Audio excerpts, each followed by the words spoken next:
Since a larger proportion of the workforce has moved to remote and hybrid work, it seems reasonable to ask whether employees who work remotely have different preferences for being shown appreciation than those who work on site.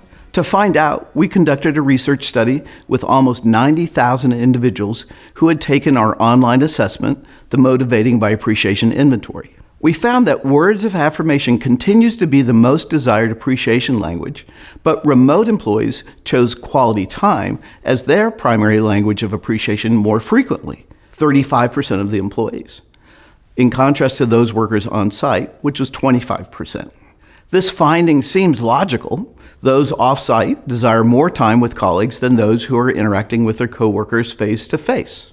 One of the biggest barriers to overcome in showing appreciation over a distance is the lack of opportunity for those short chance encounters that occur when colleagues work in the same location, like walking through the hallway or sitting together in the conference room waiting for a meeting to start.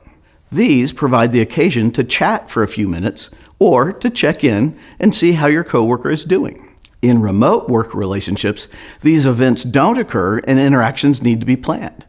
In fact, the single most important lesson we learned for effectively communicating appreciation to remote colleagues is that one must be more proactive than in face-to-face relationships. Let's explore each of the appreciation languages and ways they can be used proactively in work relationships over distance. Using words of affirmation is not significantly different across long distances. You can share a compliment when talking or in writing, but there is less opportunity to communicate face-to-face, so arranging a video conference can be helpful. Most, if not all, interactions with long-distance coworkers are focused on work and the tasks at hand.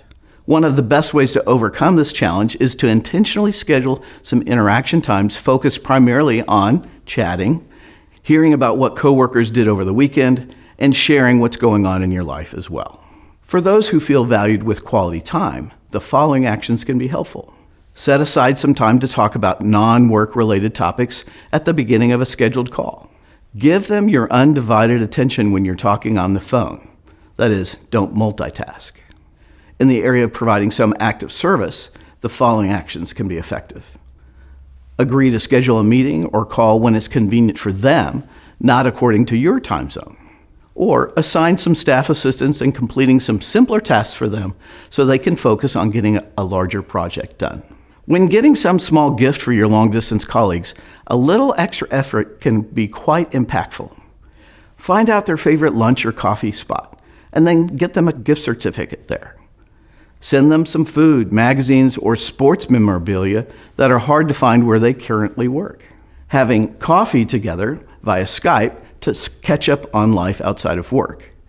Emailing funny pictures based on recent conversations. Sending celebration kits, including small gifts and food. Buy them lunch and have it delivered to them. Make sure that the issues discussed in the main office are shared with the remote employees. Send a handwritten thank you note to the team member's home address.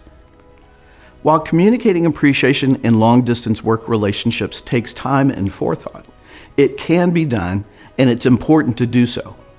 Without ongoing appreciation and support for the work they're doing, employees who work remotely are more at risk for becoming discouraged and eventually quitting.